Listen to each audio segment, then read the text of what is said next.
এই মুসলমান বাবা আমার, মা যদি ভালো হয় সন্তান ভালো হবে, বাবা যদি ভালো হয় সন্তান ভালো হবে। কথা বলেন ঠিক কিনা?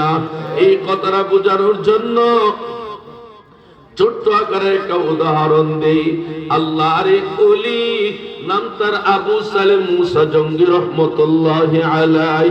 আল্লাহর ওলি আবু সালেম মুসা জঙ্গি রহমতুল্লাহি আলাইহি একদিন যখন নামাজ পড়িয়া তাসবিহ হাতে নিয়া নদীর পারে বের হয়, এমনি আল্লাহর ওলি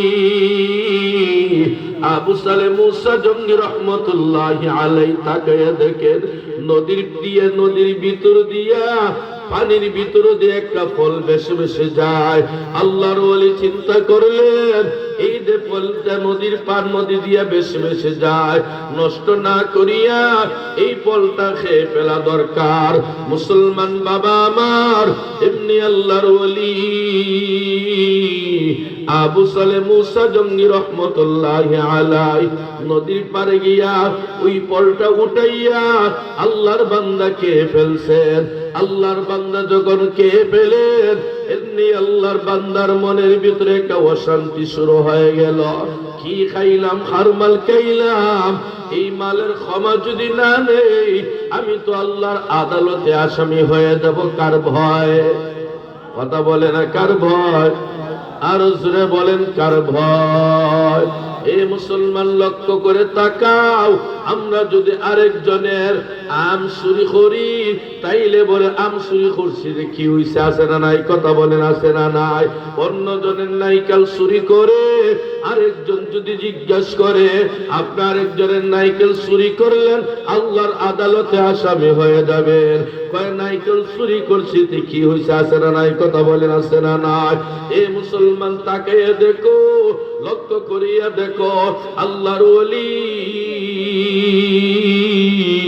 আবু সালেম মুসা জঙ্গি রহমতুল্লাহি আলাইহি কোন মানুষের গাছ থেকে পারিয়া খায় নাই, কোন মানুষের গাছ থেকে আনিয়ে নাই।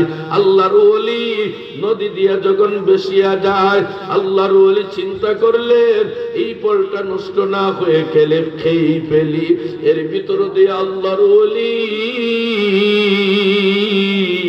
ফলটা যখন খেয়ে ফেললেন, আল্লাহর ওলির মনে একটা অশান্তি শুরু হয়ে গেল। সুবহানাল্লাহ, জোরে বলেন, আরো আস্তে বলুন সুবহানাল্লাহ।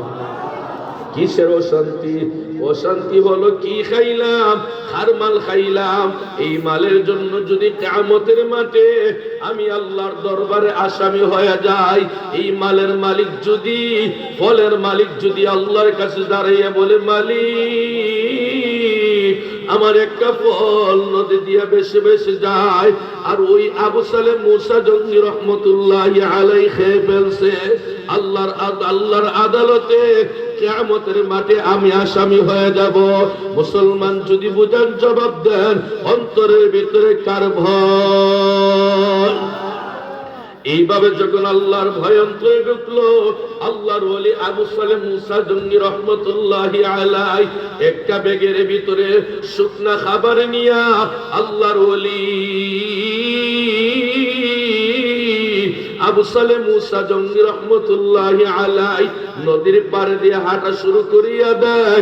নদীর পাড়ে দিয়া যখন হাঁটতে শুরু করিয়া দেয়, এর ভিতর দিয়ে আল্লাহর ওলি নামাজ পড়ে এবং শুকনা খাবার খাইয়া চলতে চলতে চলতে চলতে গিয়া দেখে একটা নদীর উপরে একটা ফলের গাছ আছে, ফলের বাগান দেখা যায়।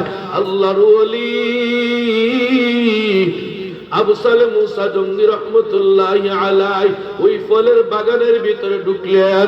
আল্লাহর ওলি ঢুকিয়া সুন্দর করে চমৎকার একটা সালাম দেয়, আসসালামু আলাইকা ইয়া ওয়ালিয়াল্লাহ। আল্লাহর ওলিকে যখন সালাম দেয়, আল্লাহর ওলি সালামের জবাব দেয়। সালামের জবাব দেওয়ার পরে জিজ্ঞেস করে কে, এমনি ডাকতে বলে হুজুর আমি আপনার কাছে আসলাম একটা ফলের দাবি সারাইবার জন্য। সুবহানাল্লাহ, জোরে বলা। এমনি আল্লাহর ওলি জিজ্ঞেস করে, জীবনে কোনোদিন দেখা নাই, সাক্ষাৎ নাই, আমাকে চিনে নাই, ফলের দাবি সারানোর জন্য আসলো। এমনি বলে কিসের ফল? এমনি ডাক দে বলে, হুজুর গত কয়েকদিন আগে আমি যখন নামাজ পড়ে মসজিদ থেকে বের হই, এমনি বের হয়ে যাওয়ার পরে ওই নদীর পানি দিয়ে দেখি একটা ফল বেশি বাসি বেশিয়া যায়, এর ভিতর দিয়া ফলটা উঠাইয়া আমি খেয়ে ফেললাম। বুঝতে পেরেছি এই ফলটা হলো আপনার